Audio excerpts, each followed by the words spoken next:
I've been a fire lookout for about a year now. I spend most of my life alone, in a small, window-lined, one-room shack, atop a steel and wood-framed tower, in the middle of the Great Smoky Mountains National Park. My only companions are my collection of cheap novels, a laptop computer with infrequent and unreliable internet service, and the two-way radio I use to communicate with the other few nearby towers and ranger stations. Nearby is a bit of a misnomer, though. Using my high-powered binoculars, I can just barely make out Tower 12 on a clear day, situated several miles to my west. Tower 15, the next nearest to my location, only appears as a glint of sunlight to my east, when the sun catches it just right. I've been told the Parks Department intends to put up some additional towers in this area as soon as it gets the necessary funding, which is probably no time soon. That's fine with me, though. I like the solitude.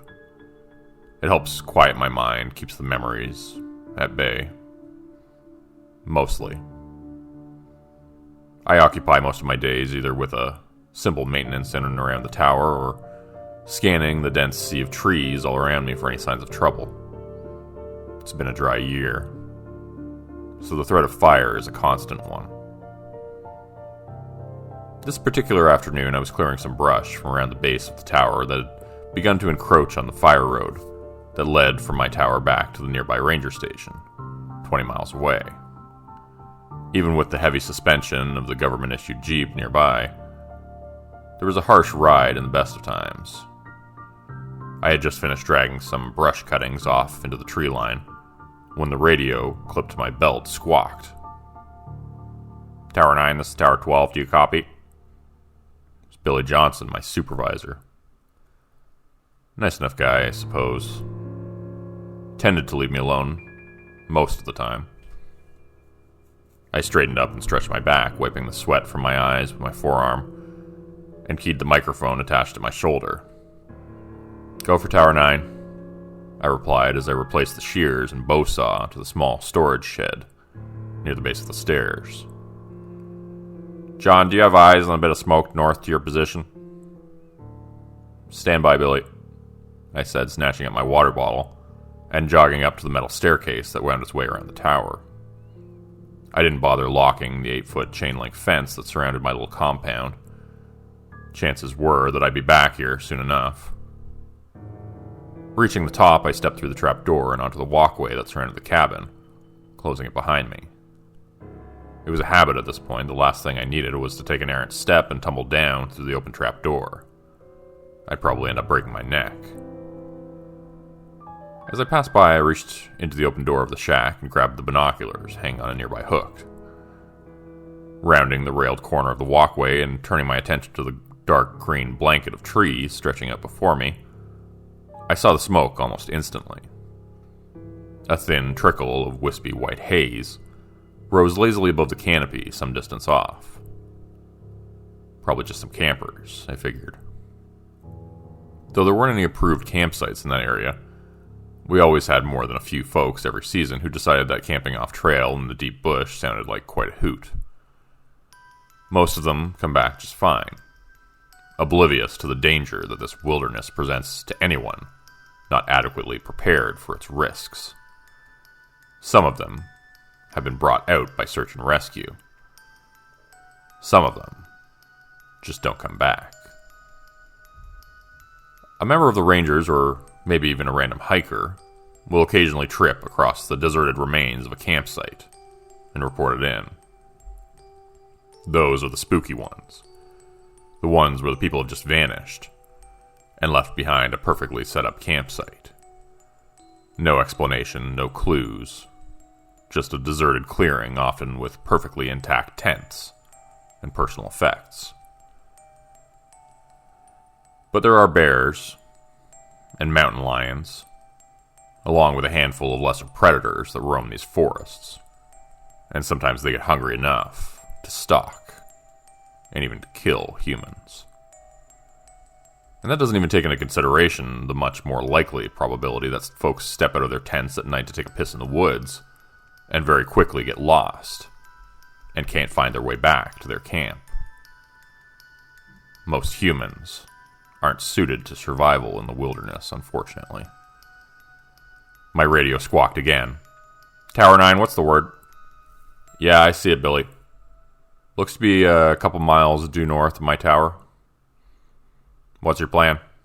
He asked, and I knew what he was asking. Keep an eye on it and hope for the best, or take a trip over and investigate. After a brief moment's pause, I sighed with resignation. It's probably just a campfire, but I guess I better head over and take a look, just to be sure. I didn't relish the thought of a trek into that area of wilderness, to be honest. It was the only area I hadn't explored during my time here. There weren't many trails headed in that direction, and the ones that did were badly overgrown and too narrow for the Jeep. A couple miles hike might not seem like a lot, but when you're out here alone, the dense trees seem to stretch on forever. 2 miles can seem like 100. Roger that, John, Billy replied. Take your pack and your rifle, check in periodically. Will do. Tower 9 out, I said, replacing the binoculars to their hook and shouldering the red canvas backpack, waiting dutifully in the corner chair.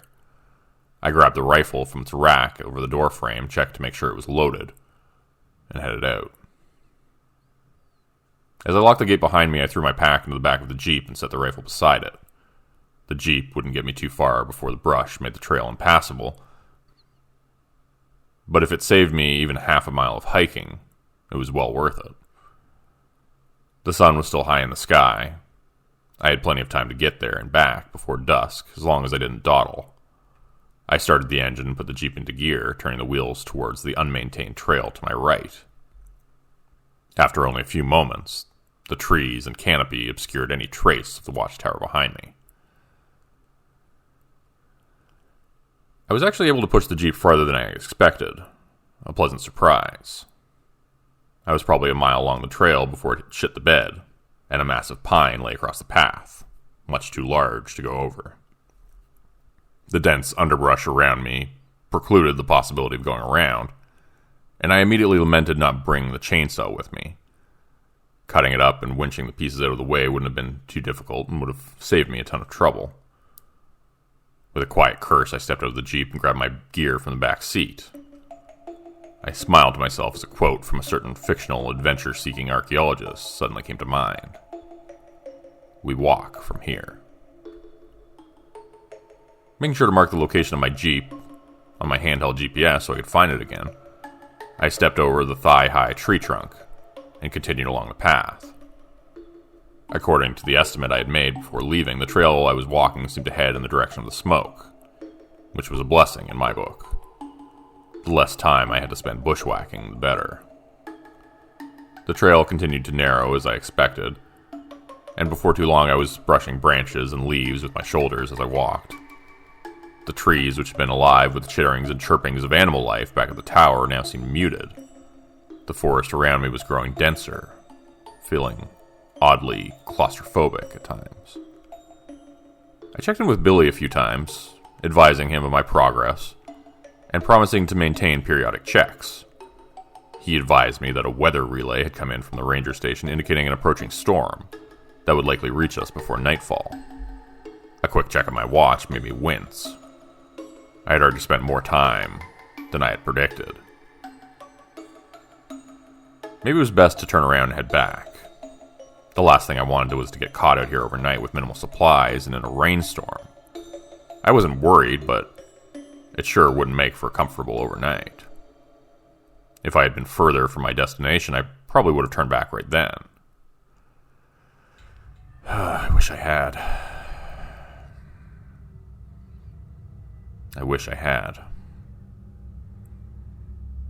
Within another 20 minutes, however, I smelled the faint scent of a wood fire. Not strong, but it was there. I was even more certain of what I would find when I reached them. When I stepped out of the now almost non-existent trail, I found myself in a sparsely treed area, amidst a dozen or so wooden shacks, and I halted in surprise. I had reached the base of a hilly rise, covered in heavy forestry, and these old, forgotten cabins looked like they had belonged to some sort of small settlement. Perhaps an old logging camp, I thought to myself. I didn't know this place even existed, and made a mental note to research it when I got back to my tower. I keyed the microphone. "Tower 12, this is John, do you copy?" When Billy replied, his voice was staticky and distant. "Hey John, Tower 12, what's your status?" I frowned and looked around at the towering trees all around me. I suppose I was asking more out of the portable radio than was reasonable. I was lucky I still had any signal at all, to be honest. "I found what looks like an old logging or trapping camp," I said, meandering among the decaying and derelict cabins. Most of them had decayed to the point of collapse, and there weren't any with intact roofs. "The campfire has to be nearby. I'm going to take a look around for a bit more." There was an odd pause before Billy spoke again. "What's your current location, John?" I glanced at my handheld GPS and relayed my position to him. Another pause. "John, I think you should probably just come back, okay? You don't have many more hours of daylight left. That storm looks like it's getting worse." Something in his voice sounded off, but I couldn't quite place it. Nervous, maybe? I mean, I don't think I could blame him. My safety was his responsibility, and the prospect of one of his lookouts being caught out in a storm overnight probably didn't sit well with him. Coincidentally, it didn't sit well with me either, I thought with a smile. "You may be right, Billy," I replied, turning around and letting my eyes take in the entirety of the area. "I'll just head..." I stopped as my eyes caught sight of the bright yellow nylon tent just beyond the last of the structures. "Repeat your last," said Billy. "I didn't get that." "Stand by, Tower 12, I said absently, making my way to what I now realized was a small cluster of 3 modern tents, situated around a central fire ring. The fire had been completely extinguished, but the embers still smoldered lowly, the source of the smoke. I looked around for the campers and didn't see or hear anyone. Sleeping bags and electric lanterns were still in the tents, though I couldn't find any backpacks or supplies. "Hello?" I called out, turning in a circle, trying to find any signs or sounds of human life. "I'm with the Forest Service. Is anyone here?" "I'm with the Forest Service. Is anyone here?" Nothing but the muted echo of my own voice. I was about to just dump down some dirt on the remaining embers of a campfire and call it a day when I noticed the narrow footpath leading towards the slope. I could see clearly the recent footprints in the soft dirt heading away from the camp. I keyed the microphone at my shoulder again. "Tower 12, this is John. I found the source of the smoke. It's a campfire, alright, nothing to be concerned about." Billy answered almost immediately. "Roger that, John. Head back home." I paused a moment, curiosity pulling me toward the footpath. "I'll be heading back shortly, Billy. I just want to check something out first." "I wouldn't screw around out there, John," Billy replied, an edge to his voice. "Better head back now so you can beat the storm." His last sentence didn't exactly sound like a suggestion. Something had him rattled. I hesitated before I answered. "Acknowledged," I said, knowing full well that I was going to go check out the path a bit before heading back. Still, I didn't feel like arguing with my supervisor about something so silly. Just a quick walk up that path, and then I'd be on my way. This path was even less established than the one I'd been on when I discovered the camp, but I could clearly see the imprints of the campers in the dirt as I went. Before long, I emerged into a small clearing, eyes widening with yet another unexpected discovery. The rough-hewn timber that framed the entryway was set into the near vertical slope of the hill face before me. It created a dark tunnel entrance that had been sealed off with a heavy iron gate many years before, likely by the Park Service to keep inquisitive hikers from falling to their deaths in an old, abandoned mine shaft. So it had been a mining camp, not a logging camp. I didn't know there were many mines anywhere near here. Hell, not sure what they could have even been mining for. Coal, maybe? Gold? Did they even have gold mines in Tennessee? Who knows? Certainly not me, clearly. Regardless, now that gate stood wide on its hinges, the remains of a rusted chain and antique padlock laying in the dirt nearby. Hell. Now, I couldn't just turn around and leave. Not if these dumbass campers had decided it would be fun to explore a closed and restricted mine entrance. Tower 12, this is John. Tower 12, this is John, do you read? Billy probably wouldn't be happy that I'd continue my exploration after he told me to head back. But there was nothing to do about it now. I wasn't equipped or trained for any sort of cave exploration or rescue. The Rangers had very specialized teams for that sort of thing. But I could at least poke my head inside and see if there were any campers or hear them, confirm if they went inside. No answer from the radio. I tried again with the same results. I tried a different approach. Tower 15, this is John from Tower 12, do you copy? I said into the radio. I figured I might be able to at least get Nathan's attention if I was out of range of Tower 12. There was a burst of static that sounded like it might have contained the hint of a human voice, but it was too distorted and distant to make anything out. There was only a moment of indecision before I made up my mind. I knew it was reckless to go into the mine, especially when my supervisor was under the belief that I was currently on my way back to the tower, but I just had this nagging intuition that something might be wrong with this whole situation. Maybe someone was hurt and in need of help. I couldn't just leave them there, knowing that I might be their only chance of rescue. In retrospect, I should have turned back and called it into the ranger station. They could have mobilized the search and rescue teams that specialized in cave rescues. I should have, but I didn't. I pulled my powerful LED flashlight from my pack, turned it on, and headed into the pitch-black darkness of the mine entrance. The walls and floor had been smoothly carved many years ago, which made my footing uneventful, and the tunnel itself was mostly a straight shot.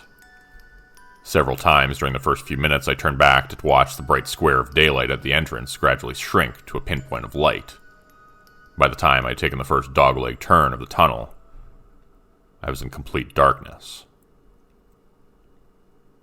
It was a very strange feeling, oppressive almost. At one point, I turned off my flashlight experimentally, but after only a few seconds, I quickly flicked it back on.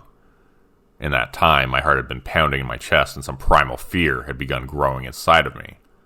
It took a moment to calm myself. The darkness was absolute. It was almost as if you could feel it pressing in on you.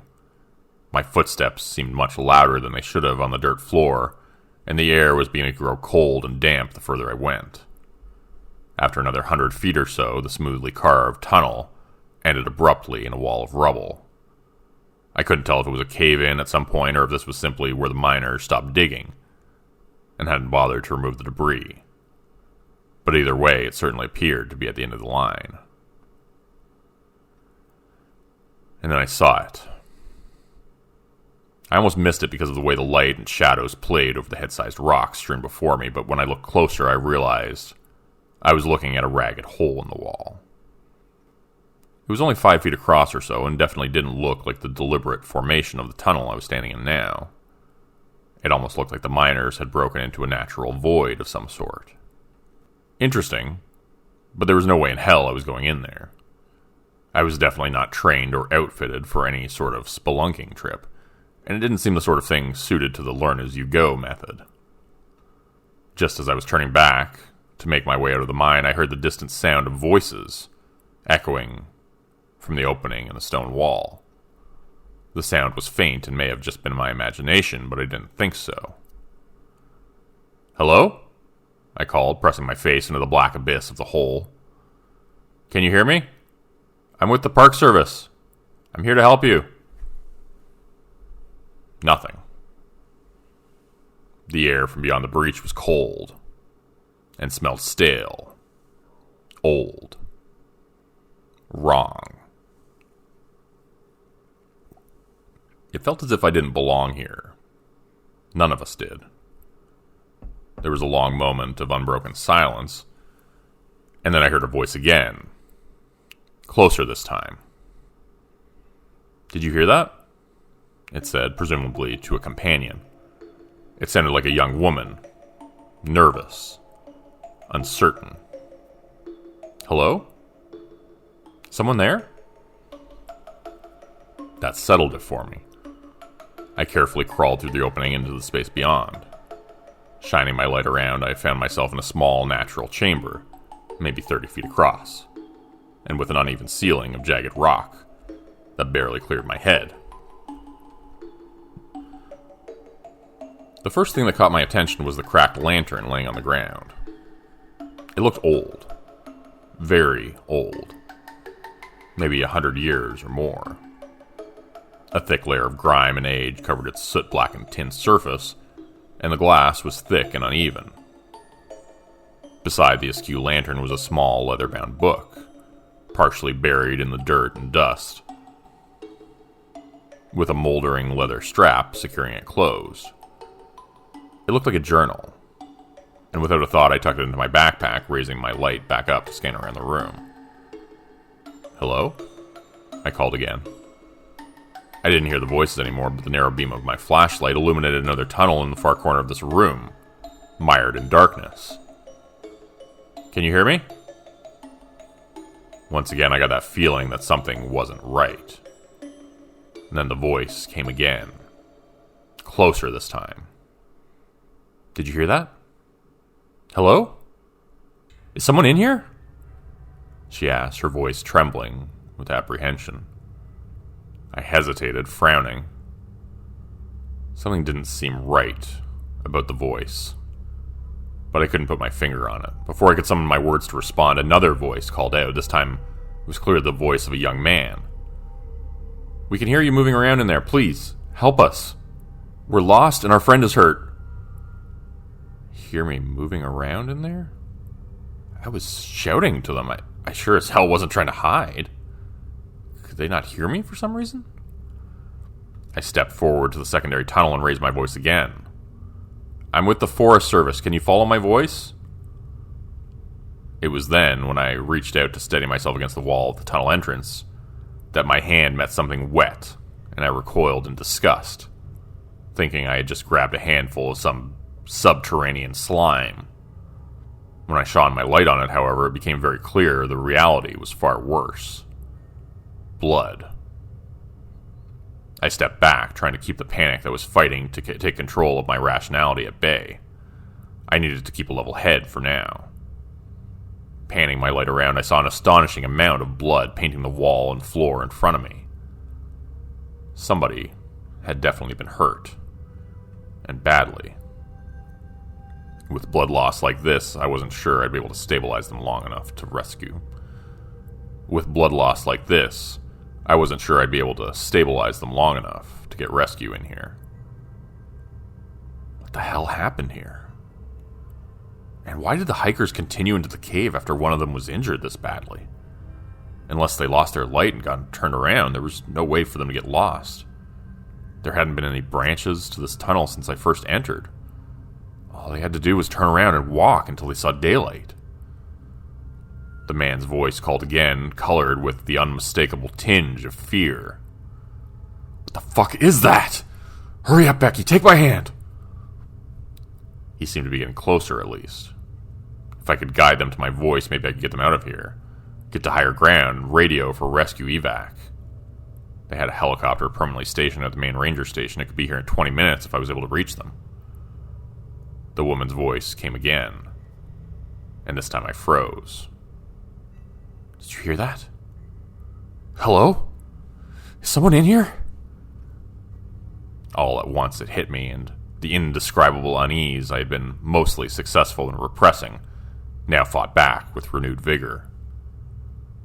I realized in that moment what I had missed previously. The woman had repeated herself twice now. No change in her inflection, no variation in emotion or urgency. It was exactly the same, down to the syllable. It's like I was listening to a recording. "What the fuck is that?" repeated the male voice, now even closer. Hurry up, Becky, take my hand! Below the words, I could hear the stealthy sliding of something over rocks. It seemed like it wasn't too far beyond the tunnel entrance now, but I wasn't going to wait for it. Emerge from the darkness would be... I didn't think that what I'd see emerge from the darkness would be a couple of college kids who'd had a rough time of it during a weekend camping trip.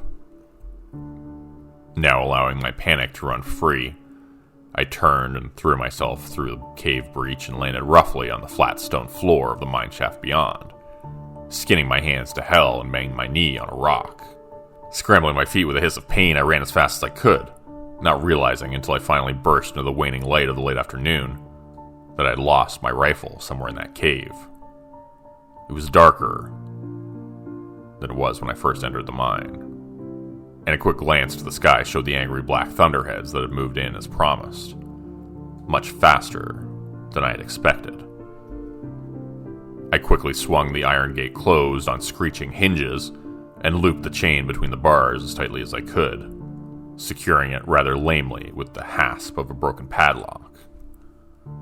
I stood there for a long moment, bent over and hands on knees as I tried to catch my breath outside of the mine entrance. When I felt the first drops of the coming storm on the back of my neck, I straightened and looked through the bars of the gate into the ominous darkness beyond, realizing how ridiculous my barricade really was. It wouldn't do much good if something tried to get out, but at least it made me feel a little bit better.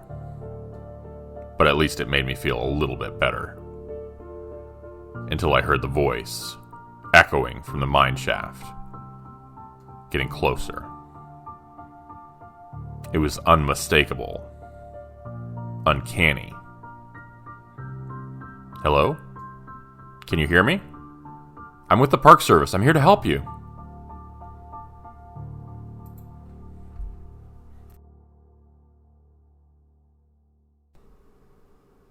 By the time dawn arrived the next morning, I had climbed down from my temporary shelter in the low boughs of the red cedar and tried to work out all the painful kinks from my stiff shoulders and neck. The night had not been kind to me, but I was alive, which is more than my fear-stressed mind expected after yesterday. The night had been harrowing. There was no better word to describe it. The rain hissed among the trees and stung exposed skin angrily, driven by the banshee wail of the wind rushing through the forest, and was accentuated by the chaotic flashing of lightning and heart-stopping crack of thunder. Because of this relentless chaos, it's difficult to say with any certainty, but throughout the night I thought I heard something large, trying to move stealthily in the forest near my shelter. I say trying because it felt like whatever stalked through the underbrush was more at home in the unnatural Stygian gloom of a cave than under the watchful eyes of nature. Of course, it could just as easily have been my imagination. When the first dim light of dawn started to illuminate the sodden and dripping forest, I spent the better part of 20 minutes straining my eyes, with every ounce of concentration, as I scanned the gray woodlands around me. I was only 10 feet or so above the ground, but there was no way I was going to step foot from my hide until I was absolutely certain that I was alone. Once I was satisfied I was alone for the moment, I climbed down to the muddy ground. I tried the radio several times through the night and into the morning, but wasn't able to get even a burst of static that might indicate someone trying to respond. A combination of the storm and the interference from the trees worked against me. My first thought was to get back to my Jeep as quickly as possible and run every drop of gas out of its tank, trying to get as far away from this place as I could. When I checked the GPS to see how close I was to its marked position, however, I found the unit unresponsive and with a disastrous crack across the screen that seemed to mock my dismay. Probably caused by my less than graceful scramble from that damned cave. No rifle, no radio, no GPS. Perfect. I still had a compass and the rising sun to guide me, though, and that was something. I was only a couple miles from my tower, which should have been somewhere due south of where I stood. I knew that once I got close, I should be able to either find the service road or the tower itself, so there wasn't much danger of getting myself lost, at least. But it was a small comfort. It was a small comfort, but one I gladly took. I moved through the trees and undergrowth with more speed and recklessness than I probably should have. An ankle broken by an errant misstep would have been bad news. Still, even though I hadn't heard or seen anything of my late-night visitor, I couldn't help but feel I was being watched. Do you know that creeping sense of dread you feel when you've just turned off the lights in the basement and now have to climb the stairs back to the light of the doorway? Or when you're making your way from your car in a darkened and lonely parking lot? It's the feeling that something is there. Something much more suited to the dark than you are. It's that same feeling that pushed my footsteps almost to a jog as I traversed the uneven ground and storm-felled detritus that tried to hinder my passage. For the next hour I moved at this pace, aware of every rasping lungful of breath, that I should pause and rest for a few minutes, knowing that pushing myself to fatigue would only increase my chances of falling or hurting myself. I imagined myself lying in blinding pain next to an unseen chuck hole, clutching at a broken leg and watching as the sunlight began to dim with the onset of dusk. Waiting for whatever hunted my trail to find me. What would happen then? Would I even have time to look on its visage before it struck? Did those campers in the cave? A misstep and a stumble that nearly made this nightmare self-fulfilled prophecy jarred me back to the present. Against all instinct, I forced my pace to slow, first to a trot, then to a walk, and then reluctantly I stopped completely, trying to catch my breath while I scanned the dense woodland around me. Nothing. No, not nothing. As my heart began to slow and my breathing returned to a more manageable cadence, I turned my gaze back in the direction I had been headed, and an unconscious smile found its way to my lips. The sun had risen high in the morning sky during my flight, and now I caught a flash of its reflection on the windows of my tower, not 200 yards directly ahead of me. I laughed aloud with relief, fully aware that the fear-tinted eruption was closer to the manic cackle of lunacy than anything else. I didn't care, though. My feet started forward on their own, quickly reaching a brisk pace.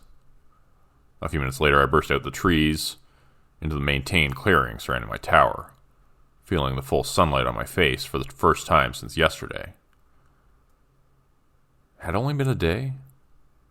It seemed like longer. I was so filled with relief that I didn't even register the fact that the forestry department jeep sat parked near my fence-enclosed tower, until I started entering the combination into the gate lock.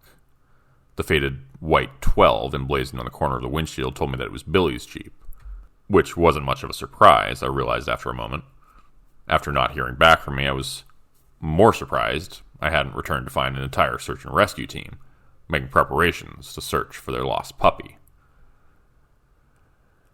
I punched the 4-digit code into the mechanical combination lock on the gate and stepped through, making sure to close and lock it behind me. I stood there for a moment, staring through the tall chain-link fence at the dense tree line, and wondering if something waited, just out of sight in the shadows, staring back at me with hungry anticipation. I shook myself off the sudden chill as best as I could and made my way quickly to the staircase, taking the steps two at a time. Billy was going to be pissed at me, I was sure. But that thought was a fleeting one that didn't take purchase. His displeasure was the least of my concerns right now. When I reached the top, I threw open the trapdoor and suddenly found myself looking down the muzzle of a very large rifle. Even in that brief moment of abrupt shock, I could register how the barrel trembled in the hands of its agitated master, and I wonder how close I came to having my life ended in a brief flash of light. The moment only lasted a second or two, and then Billy hastily swung the rifle away in a safe direction. "Damn it, John!" he exclaimed, his tone an incongruous mixture of relief and fear. "I almost shot you." I stepped fully through the trapdoor and let it close behind me. "Jesus, Billy," I breathed, leaning back against the railing. I suddenly felt weary and realized it was likely the adrenaline now rushing from my system that had kept me moving at such a hurried pace throughout the morning. "Where the hell have you been?" he demanded, stepping back inside my shack and taking a chair at the small table in the center of the room. I noted with mild interest that he kept the rifle leaning against the table beside him instead of stowing it in the rack over the door, but decided not to comment on it. Billy Johnson was in his middle years, maybe 45 or so, with a bit of a got and grayish-brown hair trimmed close. He wore an impressive mustache that reminded me of something an old West gunslinger might groom. He was dressed in typical attire, khaki Forestry Service shirt and brown cargo pants. In addition to the rifle I had had, the unfortunate opportunity to closely examine a moment earlier, I noticed that he wore his .500 Magnum in a holster at his side. That wasn't too unusual when out in the bush. Bears and mountain lions can sneak up on you unawares.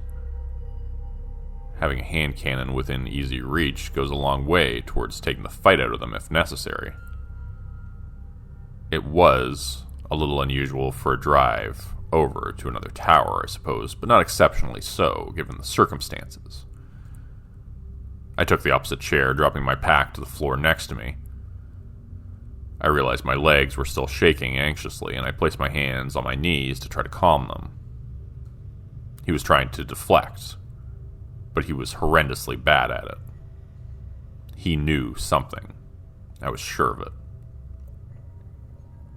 "You know where I've been," I replied, gambling on instinct. I watched his face closely for a reaction and wasn't disappointed when he winced and turned his focus out the window and over the forest to the north. "I told you to abort and head back to your tower," he stated brusquely. "But you just had to feed that curiosity of yours, didn't you? You're damn lucky to be alive, you know that?" From my chair, I reached under the cupboard to my right and pulled a half-empty bottle of Jameson and a couple of mostly clean glasses.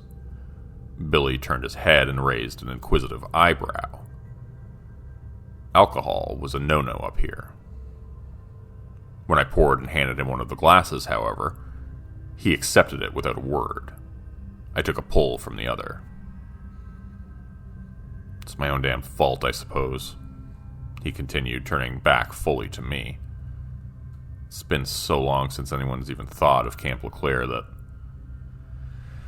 it didn't even click for me when you told me where you saw the campfire." I took another drink and then poured a bit more of the whiskey. "Camp LeClaire? That old mining camp?" "Logging camp, actually," he corrected me. "The mine was there long before the East Atlantic Logging Company set up out there. Nobody knows who dug it. Hell, nobody even knows when it was dug. A long time before the 19th century, at least. Camp LeClaire was established in 1872, and the mine was old even before that." He looked at me in earnest for the first time since I'd returned and frowned. "You look like hell, John. Got caught in the storm, I'm guessing." "Hell of a storm." I only raised my eyebrows as if to say what an understatement that was. Billy nodded knowingly and took another swallow. "Did you find the campers, at least?"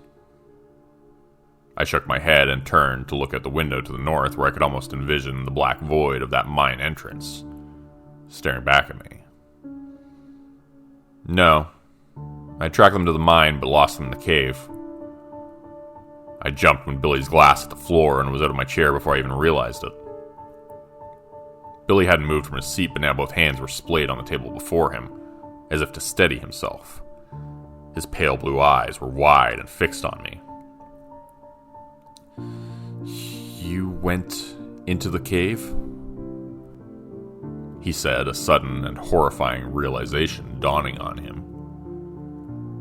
It was then I realized my mistake.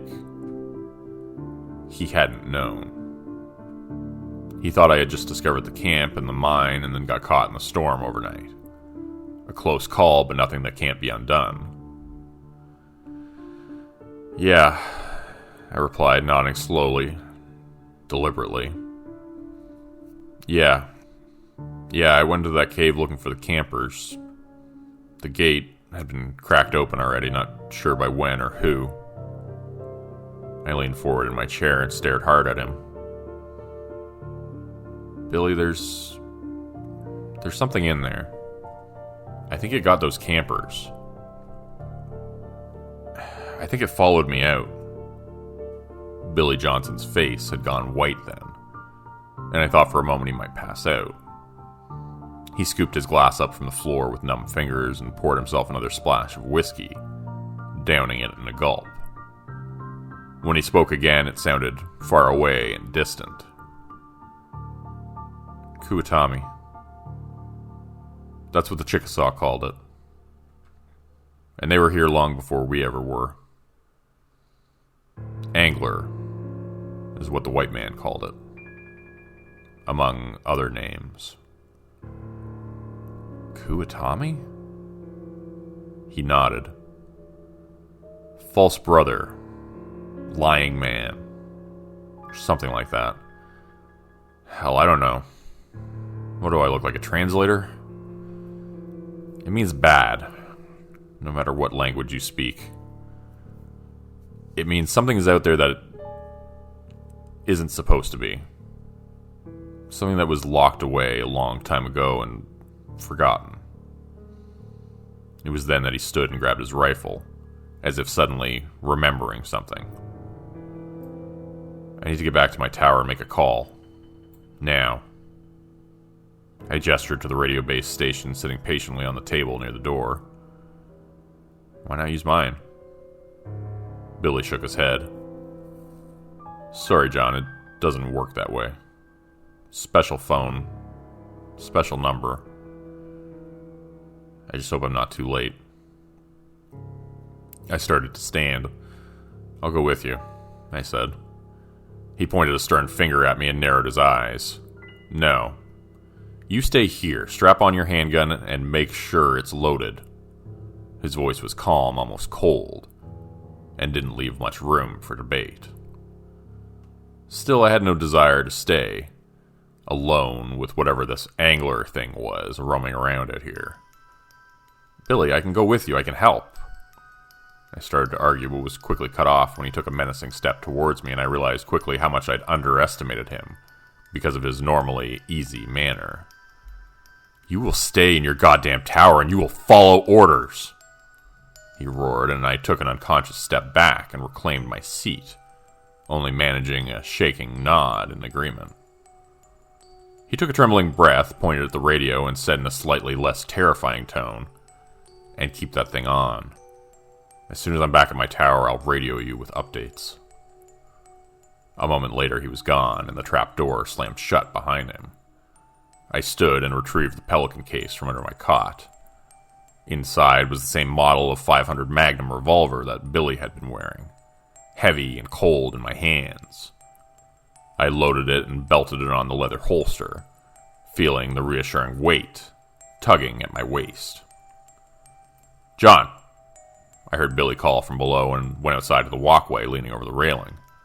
He was standing beside his Jeep 50 feet below, shielding his eyes from the bright sunlight as he looked up at me. "Make sure to keep everything locked. I'll come back for you," he shouted. I raised a hand to him and slid the latch shut on the trap door with my toe. I turned back into my shack as I heard Billy's Jeep fire up and a moment later drive off down the rough service road towards his tower. I glanced back to the north, to the place where I had first seen the campfire smoke rising the day before, and suppressed a shudder. I was alone again. Safe in my tower and armed, but alone. Abruptly, like an unexpected wave of nausea, the feeling that I was being watched washed over me with a chill, making the hairs on the back of my neck stand on end. I looked back over my shoulder to where Billy had been only a minute before, but saw only the rough service road and dense, impenetrable tree line beyond that.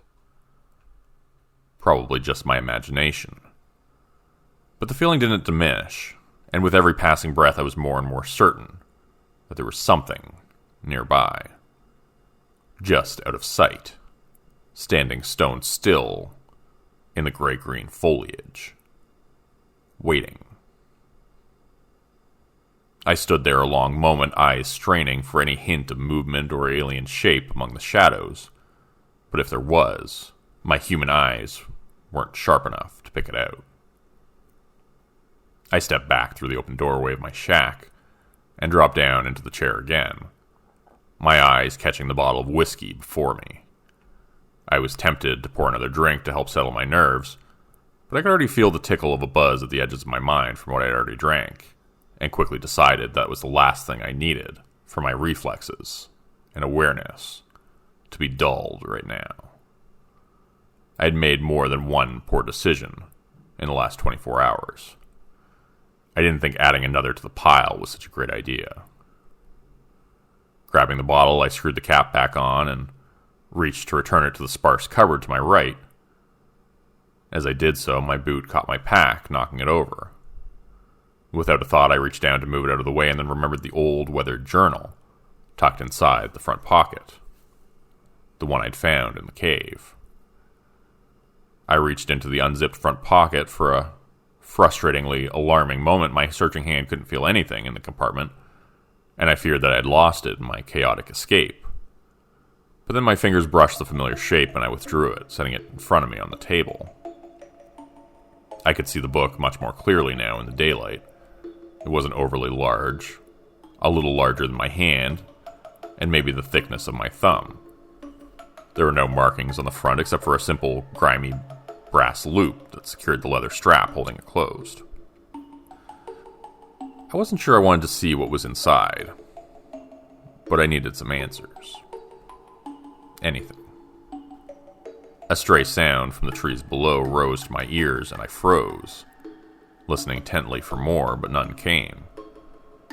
The forest around me was silent again, and I turned my attention back to the journal, pulling the strap free from the cover and turning to the front page.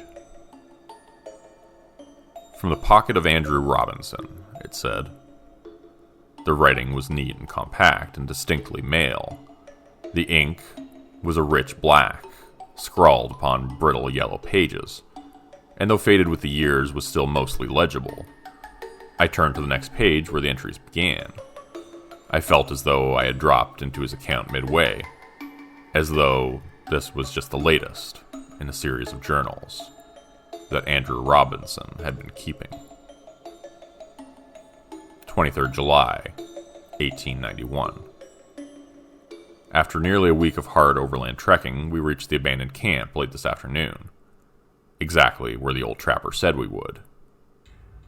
Sequoia, our Pawnee tracker, has once again astonished me with his overland navigation skills.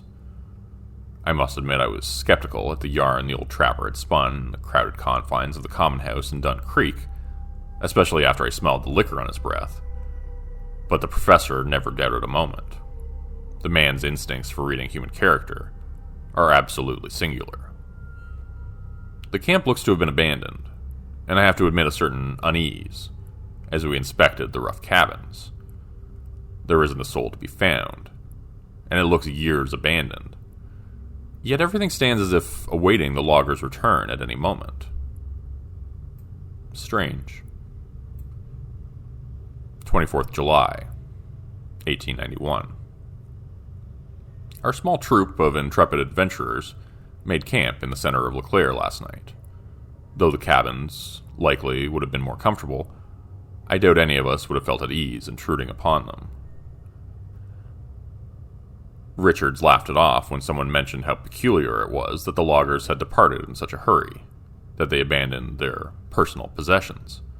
But I could see in his eyes that he felt it odd as well. Sequoia, our ever courageous and stolid guide, seemed ill at ease and unusually withdrawn, refusing all conversation and only responding in queries with quiet grunts.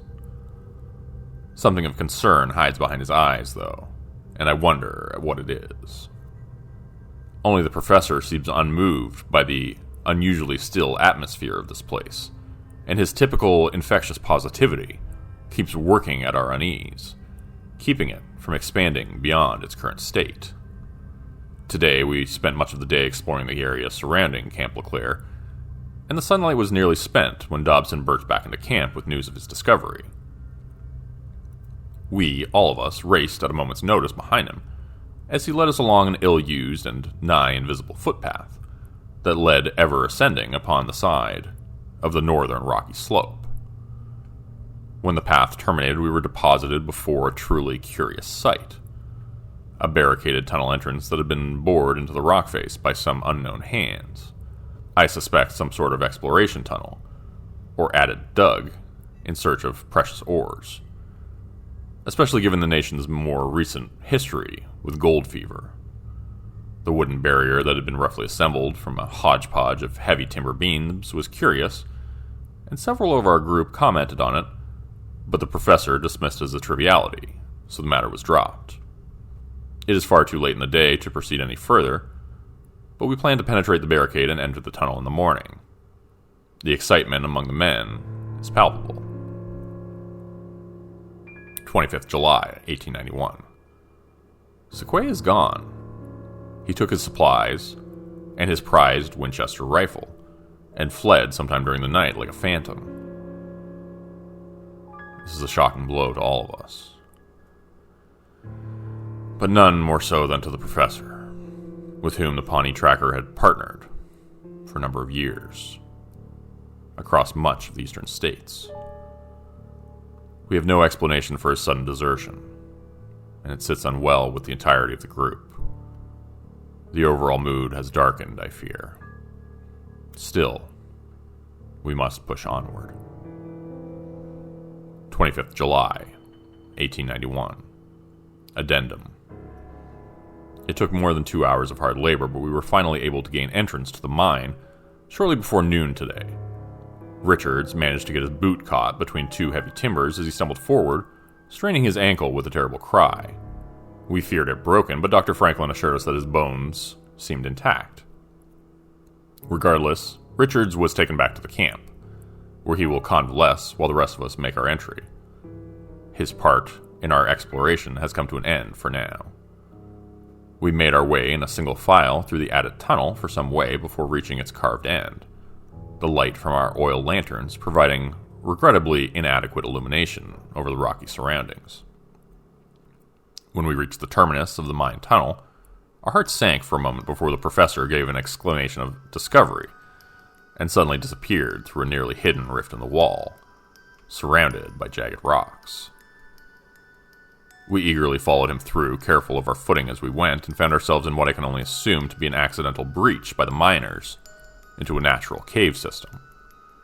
The air was chill, unmoving, but our excitement at this discovery allayed any concerns or discomfort this may have caused. The professor directed us to set up a secondary camp in this new chamber, which will be used as a staging point for further exploration. So we spent the rest of the day bringing supplies from our main camp and constructing a smaller version in this moderately sized chamber.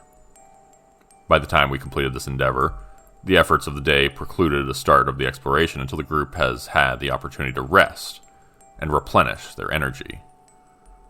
I feel I will sleep well tonight, despite the anxious excitement buzzing around my mind. 26th July, 1891. Another shock when we woke this morning. O'Connor is gone. The Irishman, who has ever been reliable and constant as the North Star, was assigned first watch last night. There is no trace of him, and no indication that he took any provisions, or even his personal rucksack with him.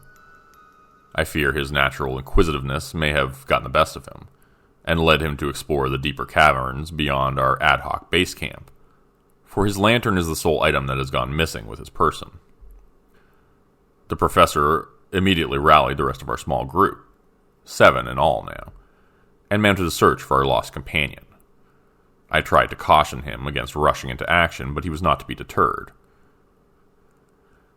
To my dismay, I was the sole man ordered to remain here at camp, whilst my companions took up their supplies and launched deeper into the cave system, in the event young O'Connor returned in their absence. I was understandably disappointed, but grasped the logic of it well enough. I would loathe to think of O'Connor returning only to find us all gone and then losing himself again trying to find us. I shall endeavor to rest a bit.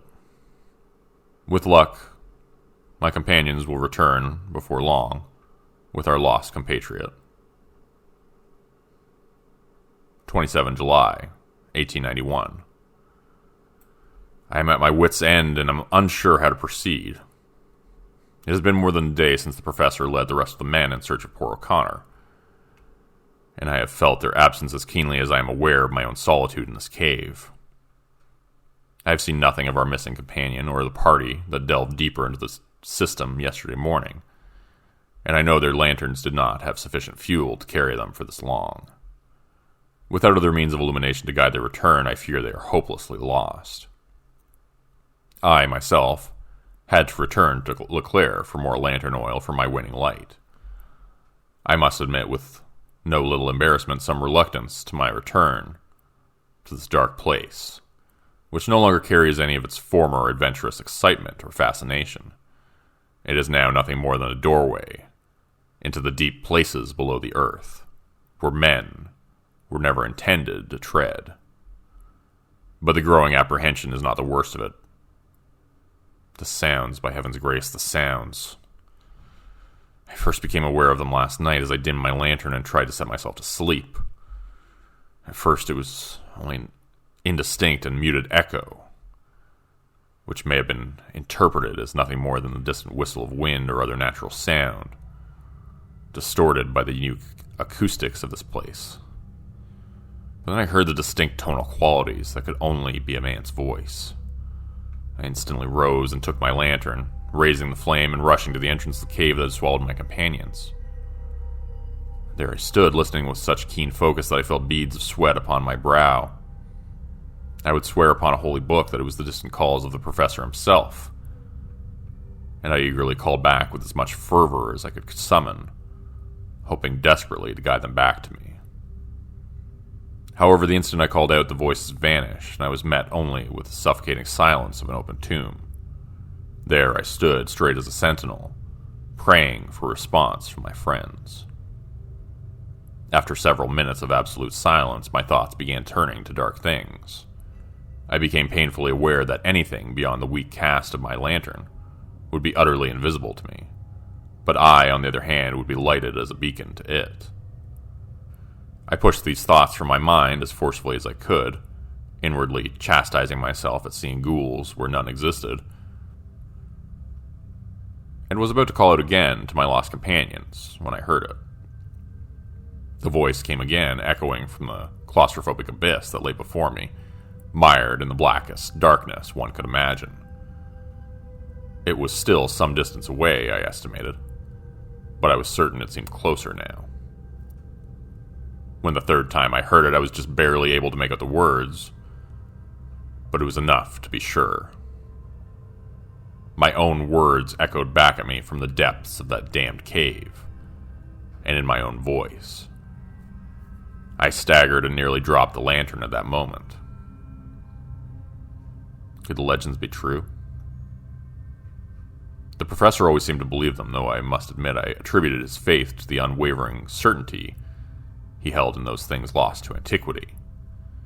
He had always maintained that a legend, especially one whispered by so many indigenous people without mutual contact, must have some root in truth. But that line of reasoning is antithetical to modern civility, and I must reject it and focus on the more probable explanation that my already stressed nerves were turning my fears against me. The voices must be those of my companions, lost in the dark, but near enough to hear their calls. They must be. I'm not certain what lies next, but I know that I cannot abandon my companions, my friends, to wander the darkness until they fall from exhaustion or dehydration. Not while I might yet help them. I will leave this written account at the entrance to the cave. This lantern is nearly spent, but I have another with a full vessel that I will take in its stead. If I do not return, at least someone may know of our passing here. May God be with us all. I closed the journal with a trembling hand, momentarily lost in what I had just read.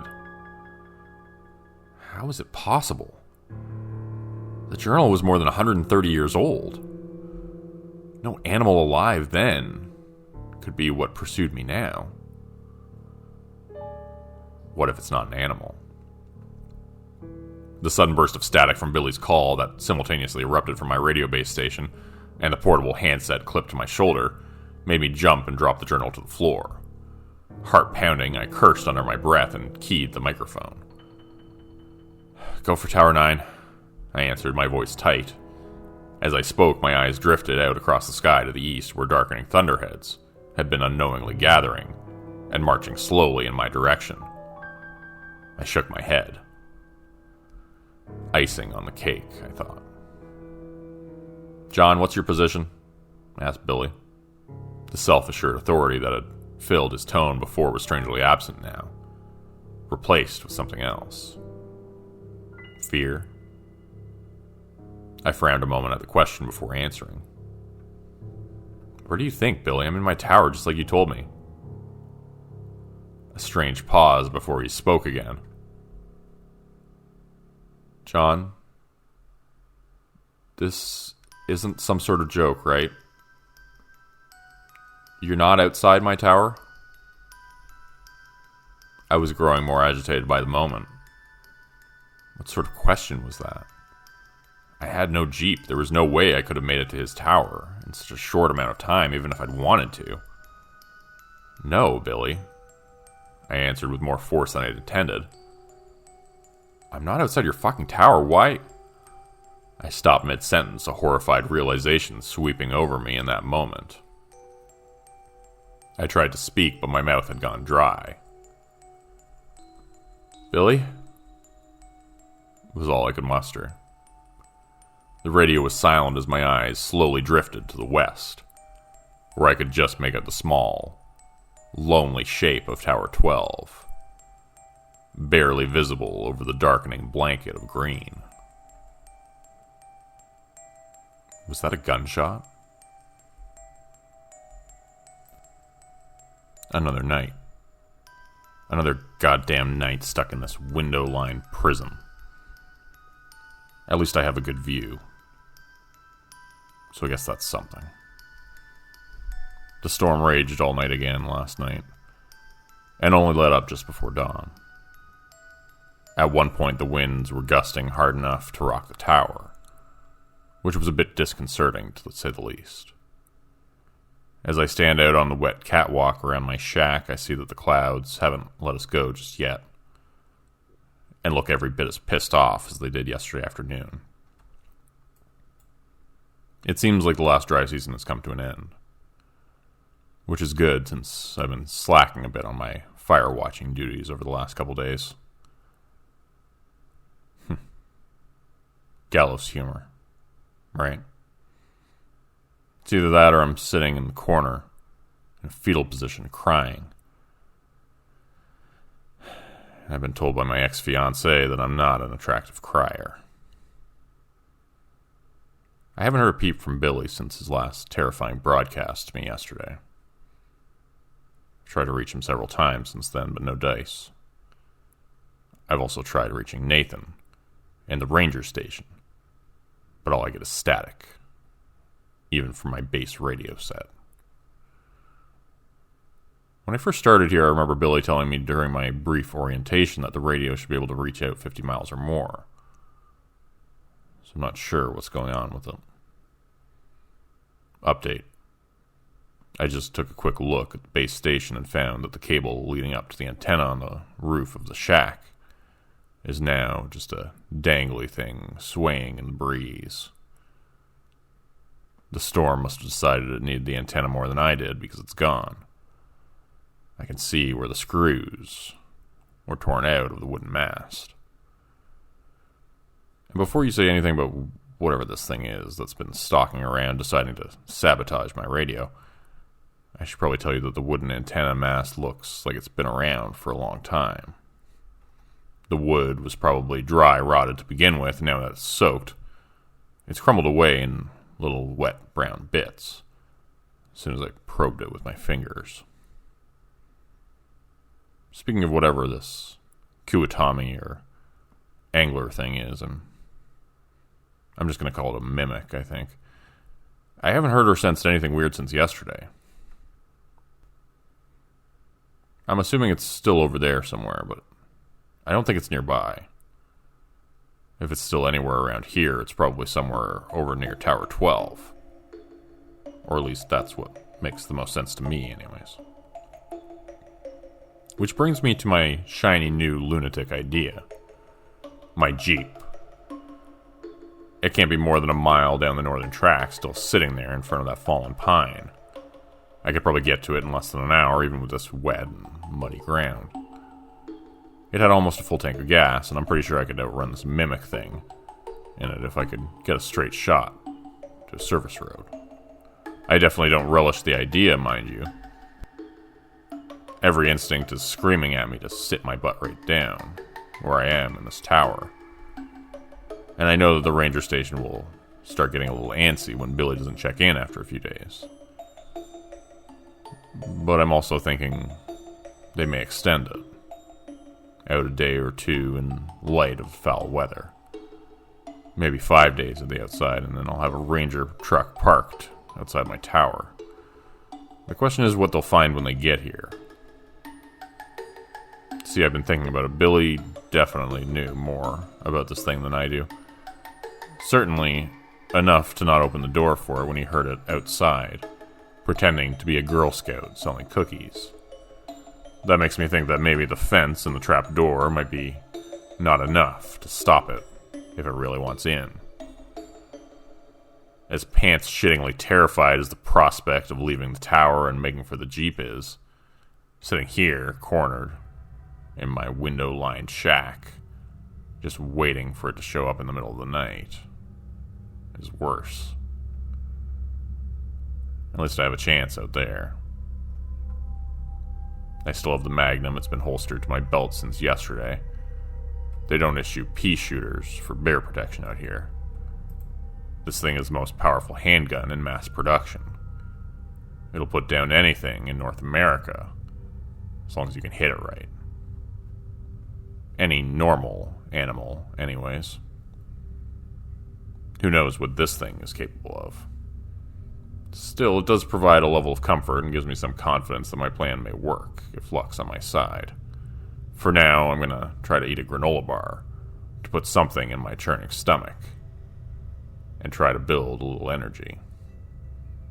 I don't think I've eaten anything since yesterday. After that, I'm grabbing my pack and heading out. Wish me luck. I left my tower shortly after 10 a.m., and let me tell you, those were some of the most difficult first steps I've ever taken in my life. Stepping out through the chain-link fence into that open space beyond my small compound felt like I was stepping off the roof of a skyscraper. When I closed the gate behind me, I just stood there, motionless, for what must have been 5 minutes. Frozen in place with my hand clenching the grip of my revolver still holstered at my belt. Even with all the stress and anxiety swirling around in my head, I was amazed at how keen my senses seemed in that moment.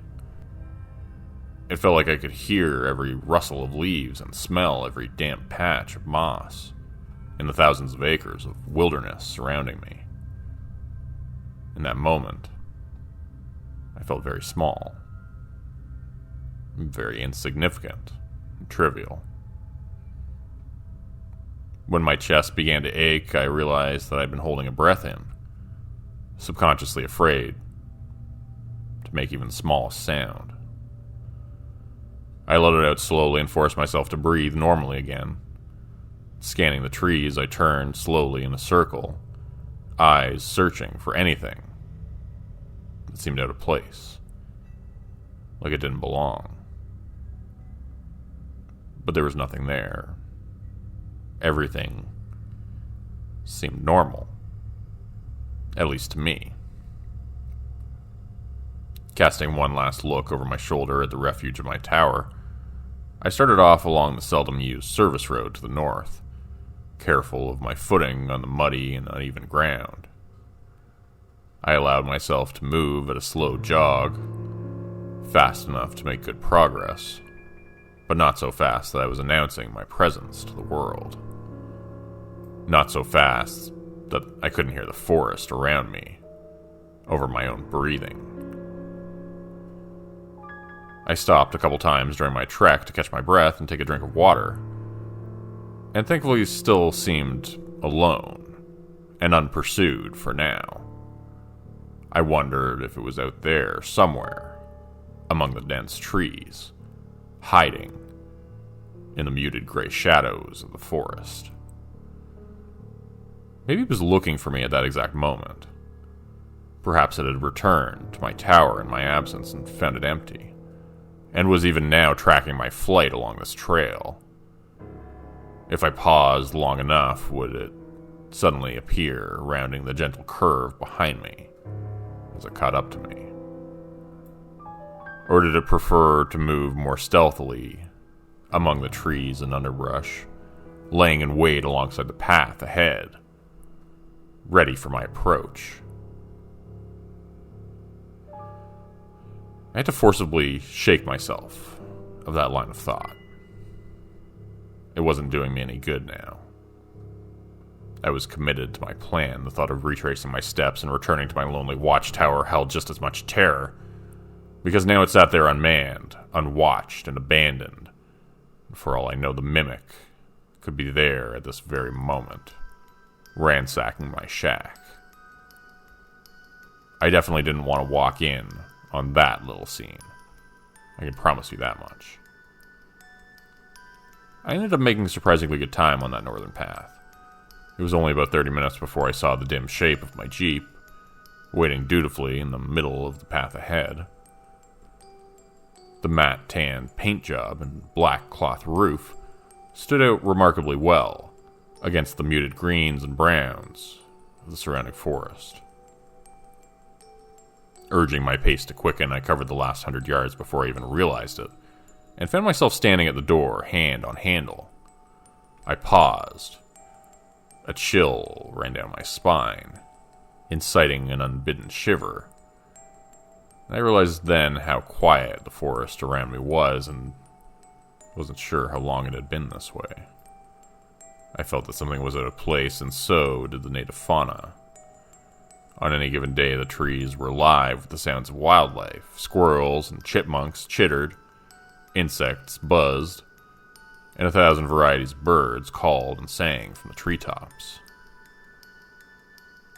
Not now, though. Now it was as if they had all left. I felt very alone in that moment. Only not quite alone. Somewhere out there in that sea of trees, something stalked. Something that didn't belong in the light of day. Something that didn't belong under the watchful eyes of Mother Nature. I was pretty sure she wouldn't have let something like the mimic evolve had it not been hidden in its underground realm. The door of the Jeep was thankfully quiet as I depressed the latch and swung it open. If this had been a horror movie, I'm sure an ear-splitting screech would have erupted from its hinges. But in real life, we tend to take care of these vehicles pretty well. In the best of times, they are the only convenient transportation for 20 miles or more. In times like this, though, it was likely the only thing that would save my sorry ass. I jumped in and pulled the door shut behind me with a dull thunk, subconsciously locking it.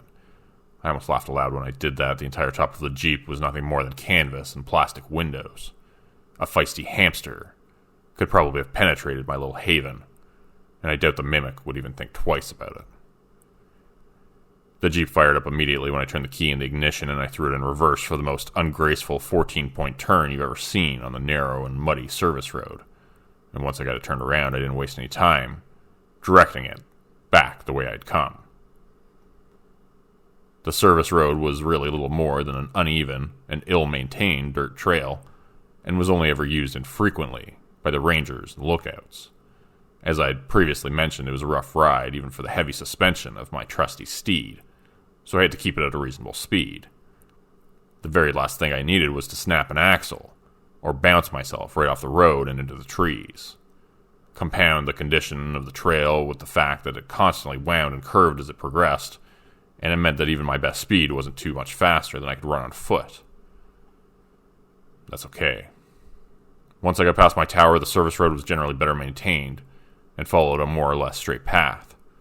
I'd be able to build some decent speed there, and I'd be out of the wilderness and standing at the ranger station in an hour or so. The abrupt appearance of my tower caused me to feather off the gas as I rounded the last curve from the northern track. I slowed to a crawl and squinted through the now dirty windshield, and from here, everything looked exactly like I had left it. The gate still stood closed, and looking up I could see the trap door also appeared shut. Maybe this thing hadn't returned. Hell, maybe this thing wasn't ever going to return. For all I knew, I was headed in the opposite direction. It's not like it had a GPS on it or anything. It was at that moment that I nearly pissed myself when the radio still clip on my belt squawked, and I heard probably the last thing I had ever expected to hear. "John, are you there?" The signal was pretty clear, but his voice sounded weak, strained. I almost didn't respond. I was frozen, indecision clouding my mind. I didn't know what I could trust to be true, but I doubted that this mimic had read the radio manual and learned how to operate the handset. I snatched the handset from my shoulder and keyed the mic. "Billy, holy shit, is that you?" He answered me right away, and I thought I could hear relief in his tone, buried under his pained words. "John, thank God. I was afraid you were gone." My eyes drifted to the trail leading past my tower toward the ranger station, towards safety. Another 5 minutes and I would have been Billy. I got to my Jeep and I was just about to haul ass for the ranger station. I replied, "What's your status?" There was a moment of silence, and I wondered briefly if he'd even heard me, but then he answered, "I'm not doing too hot, John. I'm in my tower, but that thing hurt me. I've lost a lot of blood, and I've been drifting in and out. I've patched myself up as best as I could, but I can't stop the bleeding from my leg." I frowned and closed my eyes for a moment, asking a question I was pretty sure I knew the answer to. "Are you able to get back to your Jeep?" I thought I heard a coughing bark of laughter before he answered. "I don't think so. Pretty banged up, man." "What happened, Billy?" "Son of a bitch got into my tower. Managed to get a shot off at it, but not before it got the jump on me," he explained. "Took off before it did me in, so I don't know, I think I hit it. I don't know where it is now, though. My tower is wide open, though, and it hasn't come back, so maybe it's dead." I doubted that. Things never work out that simple. "Are you stable, Billy? Can you be moved?" Another silence, and then, "I know what you're thinking, John. Just turn your Jeep east and haul ass to the ranger station. That's an order." I dropped my forehead to the steering wheel, closing my eyes and cursing. It would have been easier if Billy hadn't radioed me. I know it's selfish. I know I'm an asshole for even thinking it, but I could have been blissfully out of range if he'd only waited for 10 more minutes. I could still put the throttle down and get the hell out of here. I could still race for the ranger station and have them mobilize a chopper to come back for Billy. But they were at least an hour away. Factor in the spin-up, travel time for the helicopter, and you're talking more like an hour and a half before anyone gets to him. He didn't sound good. Something told me it was unlikely he would last that amount of time. I could still turn left. I'd likely live, but could I live with myself, knowing that I left Billy to die alone in his tower?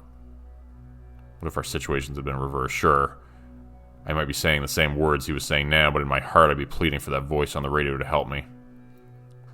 I couldn't imagine being in his position, lying there hurt and bleeding out, knowing that his safe haven was wide open and that thing was out there somewhere. Look, I know what you're going to say. I know what you're probably saying already. Don't be a dumbass. This is exactly why everyone dies in a horror movie. I get it. Believe me, I get it. But this wasn't a movie. My friend was lying there dying in his shack. If I could get to him and get him into the Jeep, we could both get out of there, leaving this twisted nightmare shit behind us. Billy, I'm headed your way. Get ready because we're going to wrestle you down the stairs and into my Jeep as quickly as we can, I said, cranking the wheels to the right and taking the western trail with more speed than I should have. John, I gave you an order. Get out of here now. Despite the situation, I managed a sardonic grin as my rig bucked and bounced over the uneven trail. Billy, I'd like to take this opportunity to officially tender my resignation from the Fire Watch. Now shut your mouth and conserve your strength. I'll be there in 15 minutes. 15 minutes turned out to be a pretty good guess, and before long I skidded to a halt outside Tower 12, next to Billy's ride. I opened the door and stepped out into the quiet air, my handgun coming from its holster and held before me like some sort of shield. I took a quick moment to let my eyes roam over the surrounding woodlands for any sign of movement, before quickly jogging around my Jeep and toward the compound's entrance. I passed through an open doorway, taking note of the heavy chain-link gate that was lying twisted, 15 feet inside the fence. Another dozen paces, and I was at the base of the stairs, craning my neck to make sure nothing was awaiting me above. I keyed the mic on my shoulder and said in a low voice, Billy, I'm outside your tower right now, heading up. For Christ's sake, don't shoot me. I turned the volume on the speaker down just in time for his response. Damn it, John, I told you to leave. Despite his words, the gratitude and relief were clear in his tone. I started up the stairs, revolver still held at the ready as my other hand ran lightly up the railing.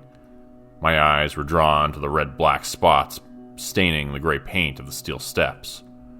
I found even more of the viscous liquid on the railing as I continued my ascent. Blood, but not Billy's. God, I hope that fucker is laying in the woods breathing its last breath. He definitely hit it, but I had no way of telling how seriously it was hurt. In human, bright red blood indicated an arterial bleed, which was typically a fairly significant injury. But this thing, who knew what black-red meant? I climbed the rest of the staircase as it wound around the tower and stopped just below the open trap door. Billy? I called out cautiously. A pause. Then came his reply, shaky and with a wheezing sound I didn't like at all. How do I know it's you? Say something that this fucker couldn't have heard you say before. I have always admired and respected you, I answered without hesitation. Asshole, he said under his breath. Come on up. I took another couple steps, cautiously poking my head through the trap door. Billy was sitting upright, more or less, resting his back against the doorframe of his shack and aiming his own handgun generally in my direction. As soon as he saw my face, he dropped his hand to the side, the stainless steel barrel clanging against the metal walkway. As I stepped fully through the trapdoor, I noted two things immediately. Firstly, there was a significant amount of that black-red ooze splattered around. And secondly, I realized how badly injured Billy was. His face had gone gray with a sickly paleness, and his breaths came in ragged hitches. Blood-soaked bandages wrapped both forearms, and the side of his face was covered in a crimson rag, taped haphazardly down. His entire khaki park shirt was painted in a hellish tie-dye of shades of red. But it was his leg that worried me the most. A tourniquet had been tied around his thigh near his groin, but the pants leg was a cherry red below that. It was glistening in the late morning light. Jesus, Billy, I exclaimed, holstering my gun and rushing to his side. He waved me off as I knelt beside him. I know. It looks bad. Save it for later. Let's get out of here before that thing decides to come back for another round. I nodded and stood again, taking a quick glance past him into his shack, a twin of my own tower normally. Billy's looked like a war zone now. His table and desk had both been overturned and smashed, along with his base-set radio. On the floor nearby was a satellite phone, its antenna and display obviously smashed during the attack. Lifting his arm over my head, I helped him to his feet. He grimaced in pain, but threw his remaining strength in with mine, and we began the precarious descent through the trapdoor. Did you at least get to make your phone call? I asked him as we took the steps carefully and agonizingly slow. He shook his head. Got here just as I was getting ready to. I was using your voice. Tell me that you were from the Park Service and you were here to help. He looked at me with a shaken astonishment. Sounded just like you, John. When I looked over the catwalk railing down at it, he winced again as we half stumbled on a step almost there. John, he continued. Holy hell, I've never seen anything like it. I shook my head as we reached the bottom step and moved onto the rain-soaked ground and grunted with exertion. Save it, Billy. We've got a long ride ahead of us. Plenty of time for that later. He just nodded as I maneuvered him around the passenger side of the Jeep and helped him climb in. Once he was in, I hurried back around to the driver's side door and got in, starting the engine as I pulled the door closed behind me. Throwing it into reverse, I felt the wheels break loose as I stepped on the gas, with a bit too much enthusiasm. I swung the 4x4 around and put it into drive, pointing it back towards my tower and beyond safety. I only had a heartbeat's warning from Billy before I saw it, barreling from the underbrush at us. It threw itself, a great mass crashing into the side of the Jeep, and Billy scrambled to get away from it, damn near climbing over the center console in the process, and knocking my hands off the wheel in a panic. The Jeep swung wildly left, and I stomped down on the brakes to avoid careening off into the trees. One of the front wheels dipped off the road, and the steel bumper crashed through a small cluster of oak saplings, halting us abruptly and stalling the engine. Everything went silent in that moment as we froze. My breath hitched in my lungs, and my eyes widened in shock as I laid eyes upon the abomination for the first time. My first impression was that it was much larger than I had thought, but the nightmare visage before me eclipsed such a pedestrian observation. The thing stood in the middle of the trail still, shaking its head as if trying to recover its senses after the collision with the 2-ton vehicle. It looked vaguely humanoid in a sense, but it walked on 4 limbs, clearly proportioned to such a task. It was hairless and with mottled pink-gray skin stretched taut over muscles, bones, and odd, unidentifiable bulges. The limbs seemed to have joints that bent in all the wrong directions, and ended in what should have been claws. But instead of the distinctive keratin-composed sharp nails that seemed so familiar in the natural world, these seemed to be extensions of the creature's skeletal structure, protruding painfully through its veiny, translucent hide. But worst of all was the bulbous and disproportionately large head that topped an oddly gaunt-appearing neck. It was oblong and reminded me of the shape of a feline skull in general appearance. Its maw seemed a jagged tear across its face, with ill-fitting and chaotically positioned teeth that didn't seem to allow the mouth to close properly. I couldn't see any eyes, but where they should have been instead, there were 2 bulbous and cyst-like organs, seeming to bulge and flatten in a slow rhythm, as if bladders filling with air or liquid. I reeled back in revulsion as it turned its sightless head in our direction searchingly. Flaps of skin on either side of its malformed snout opened slowly, like some obscene blossom composed of milky gray bat wings, and I had the sense that it was using them to try to somehow locate us. It was then I saw where Billy's shot had struck the creature in the face. One of the snout flaps was nearly completely severed, hanging limply in contrast to its sibling, and a gouge furrowed by the bullet's travel creased along the right side of the thing's head, piercing and ravaging the bulbous organ on that side, and leaving it a deflated sack.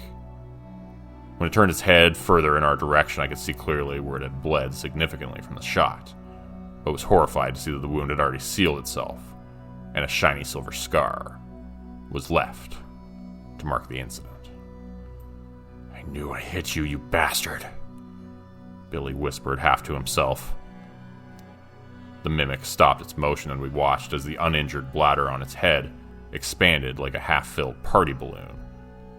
It dipped its head a bit, and we saw two membranous slits in the top of its skull dilate.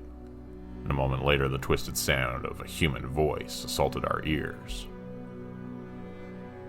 "I know you're out there." The voice was unmistakably Billy's, but was distorted and wrong.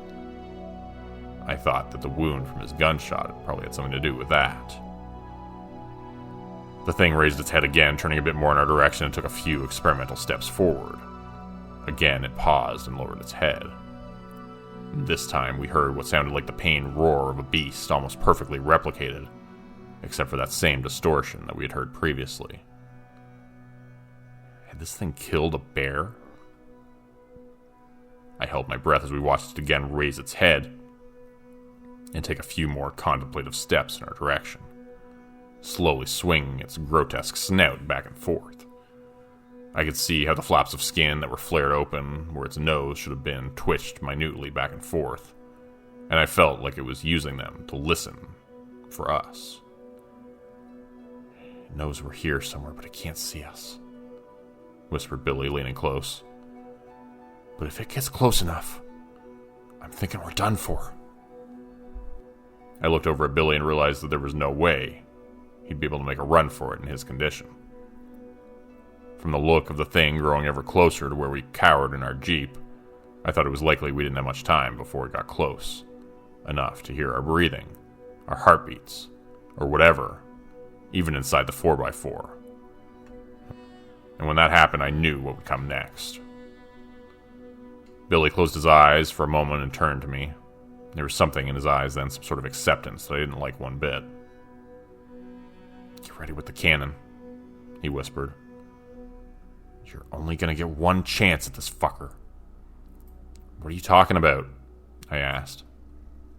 A moment later, I had my answer. Billy took a deep breath and mustered every bit of his strength, flinging the door open and staggering out of the Jeep. "I'm right here, asshole," he shouted at the thing, limping weakly across the road from the Jeep. The mimic whipped its head in his direction instantly, but tilted its head to the side, seemingly momentarily puzzled at this unexpected turn of events. Billy held his own magnum in his hand, but it was too weak to raise it towards the beast. Still, he pulled the trigger, and a resounding boom seemed to shake the air. The mimic flinched at the deafening sound of the gunshot, the flap of membrane at its snout snapping shut protectively, but its stunned hesitation didn't last very long. In an instant, faster than I would have thought possible, it launched itself on powerful limbs at Billy, knocking him to the ground and tearing at him with teeth and claws. I heard my friend screaming then, a horrible, soul-rending sound that I'll never forget as long as I live. But now was my chance, and I took it. I swung the door and stepped out of the Jeep, my gun coming free of its holster in the same moment. The creature was preoccupied with what was left of Billy, but as soon as I brought the gun up and thumbed back the hammer, its head whipped around at me. It crouched like a compressed spring as it prepared to launch. But I was quicker. The report of the gunshot was incredible, and the recoil of the powerful round rocked my wrist back painfully. The beast staggered, and I saw a burst of blood and tissue explode from the wound where its shoulder met its neck. It howled out an otherworldly cry, sounding like a bedlam mixture of man and beast, but though the wound seemed terrible, it tried once again to throw itself at me. I was set in my course, though, and took step after step towards the creature, pulling the trigger again and again until the gun ran dry, and all I was left with was the clicking of the hammer and the high-pitched ringing in my ears. The acrid smell of gunpowder stung my nose, and by the time I finally stopped, I found myself within only a few feet of the horrid thing. 6 blackened holes stippled the neck and torso of the creature where the bullets had entered, and I knew that the destruction of their exits on the opposite side would be far worse. The mimic lay sprawled across the ruined body of Billy Johnson, its weight crushing whatever had been left of my friend. Black-red blood spread out from beneath the thing's bulk like an oil spill across the smooth floor. I noted with some muted surprise that the creature still twitched and slowly flexed its powerful muscles, and a wheezing sound was quietly emanating from the slits on the top of its skull. I holstered my empty handgun and scanned around the sodden ground for what I knew was there. A moment later, I spotted it. Billy's own Magnum, laying half buried in the muck, where it had been torn from its grip under the weight of the monster. I snatched it up and shook it clear of most of the mud and grass. Opening the cylinder, I saw that only one unfired round remained. That was enough, though. I approached the horror before me without apprehension or pause, my eyes focused on this thing that had caused such pain and terror. I thumbed the hammer back and placed the muzzle against the mimic's head, which still convulsed with some small remaining life. I didn't know if it would be able to heal from the wounds I had already inflicted. Logic told me it was unlikely. But the silvery scar I had seen from Billy's previous encounter caused me to question everything I thought was possible.